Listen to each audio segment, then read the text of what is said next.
महाराणा शब्द अपने में बड़ा ही गौरवमय शब्द है। महाराणा का इतिहास सोने से भी ज़्यादा पवित्र है और महाराणा की ताकत हिंदुस्तान का इतिहास पहचानता है। हम नतमस्तक हैं महाराणा को। अगर महाराणा शब्द इस महाकुंभ से जोड़ दिया गया तो मैं इसे किसी राम के इतिहास से कम नहीं मानता।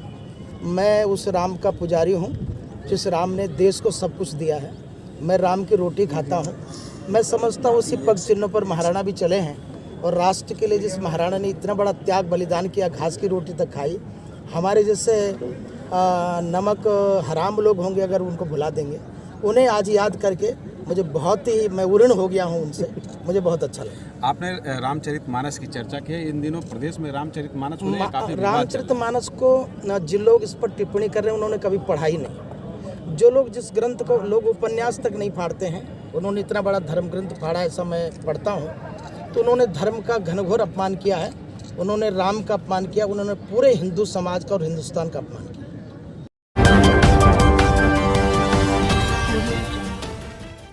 9 फरवरी 2023 गुरुवार दिन में 10 बजे 9 फरवरी 2023 गुरुवार दिन में 10 बजे स्वर्गीय कैलाश यादव पंचायती राज मंत्री की प्रतिमा का होगा अनावरण।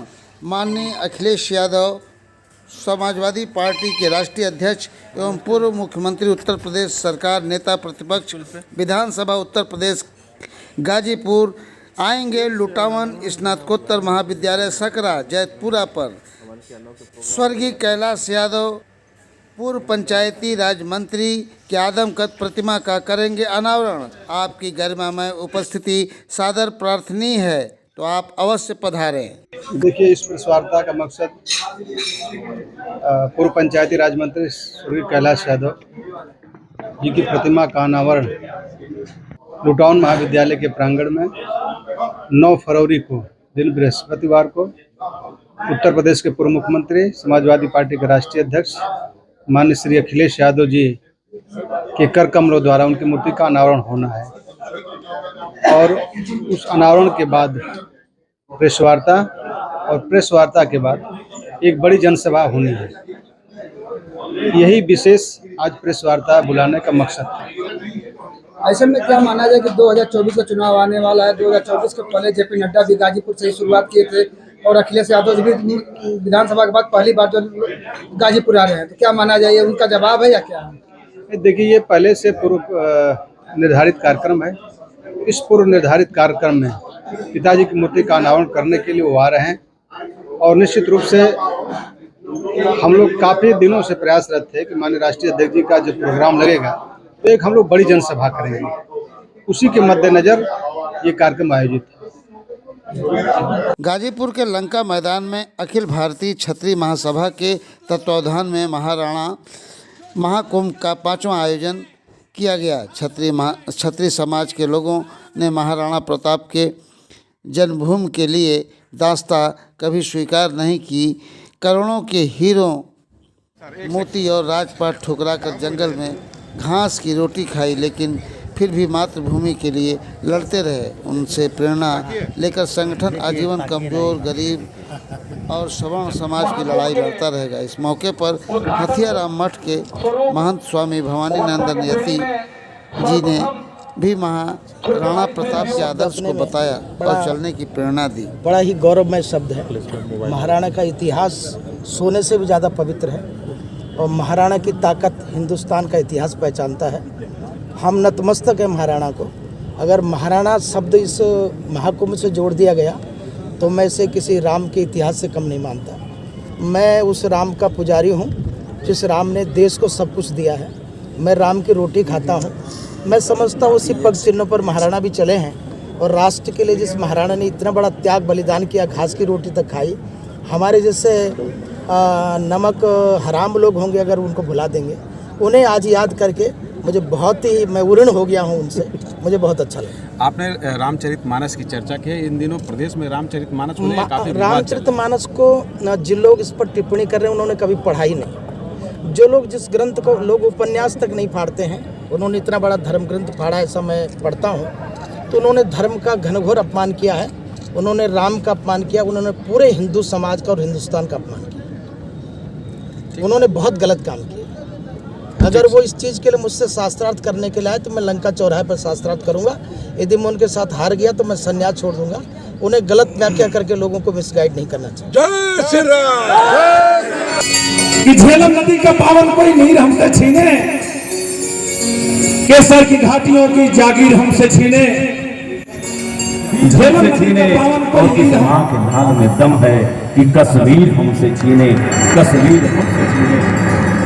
इतना ही नहीं, एक भोजपुरी नौजवान हिफाजत सरहद पे ललकार के कहता है कि समर में पीठ ये दिखावे उस सानी कैसन, सड़े बाजार में लुट जाए वो पानी कैसन, न हो जन जन के मुख पर वो कहानी कैसन, और वतन के काम ना आवे वो जवानी कैसन, वतन के काम ना आवे वो जवानी कैसन। कैसे हमारे भारत के नौजवान रहे हैं। एक भारत का सैनिक कैसे ललकार के कह रहा है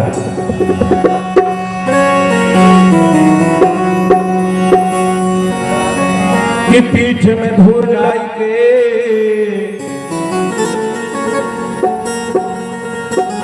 पीठ में धूल लगा के ये धरती माँ का ऐसा प्रभाव बा कि पीठ में धूल लगाई के हई कर जलवाए गोपीर हो, आ सपना देखा जियते, आ सपना देखा जियते हम कश्मीर हो, सपना देखा जियते हम कश्मीर हो, सपना देखा जियते। पांचवें महाराणा महाकुंभ में अखिल भारतीय क्षत्रिय महासभा के नौजवानों ने बढ़ चढ़कर हिस्सा लिया। इस मौके पर अरुण सिंह ने भी अपने विचार रखे। कार्यक्रम के मुख्य अतिथि हथियाराम मठ के पीठाधीश्वर का आशीर्वाद भाजपा की महिला नेत्री किरण सिंह ने लिया। इस मौके पर महासभा की वरिष्ठ महिला नेत्रियों के साथ उन्होंने मिलकर समाज के उत्थान एवं महाराणा प्रताप के विचारों को जन जन तक पहुंचाने का भी संकल्प लिया ताकि समाज का कल्याण हो सके। और वर्तमान कार्यक्रम में अखिल भारतीय क्षत्रिय महासभा के राष्ट्रीय अध्यक्ष कुंवर अवनीत सिंह सहित काफ़ी संख्या में लोग मौजूद रहे और समाज सहित देश के विषय में लोगों ने चिंता व्यक्त की और उन्होंने क्या कहा, आइए सुनाते हैं। मैं कुंवर अवनीत सिंह, राष्ट्रीय अध्यक्ष अखिल भारतीय क्षत्रिय महासभा युवा।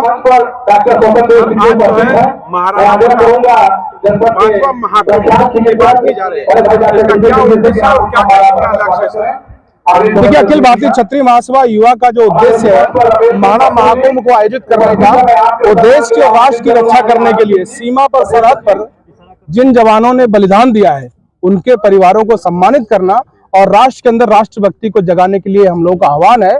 जो पूरे देश में महाराणा महाकुंभ पूर्वांचल से शुरू हुआ है, पूरे देश में महाराणा महाकुंभ का आयोजन किया जाएगा, जो कि निःशुल्क रूप से शहीदों के लिए सम्मानित करने वाला कार्यक्रम है। सर, एक तरह से देखा जाए कि अक्सर ओबीसी, एससी, एसटी लगातार आरक्षण की बात करते हैं, लेकिन सवर आरक्षण की बात करने वाला कोई नहीं है। क्या लगता है कि इसकी जरूरत पड़ेगी?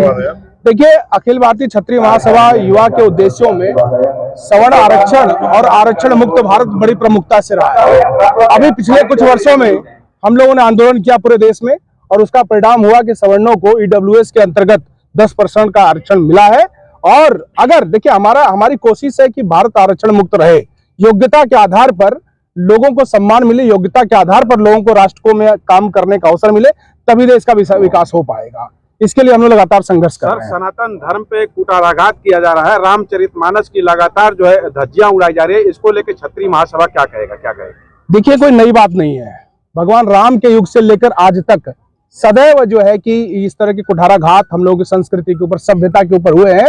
कुछ निरीह लोग, कुछ अधर्मी लोग, कुछ विधर्मी लोग, समाज के भटके हुए लोग राजनीतिक चोला पहनकर इस तरह की बयानबाजी करते हैं, जो कि भगवान राम और उनके रामचरितमानस के ऊपर न कभी आंच आई थी न आएगी। क्योंकि भगवान राम ने रामचरितमानस में जो लिखा है वो तो सभी धर्मों का सम्मान है।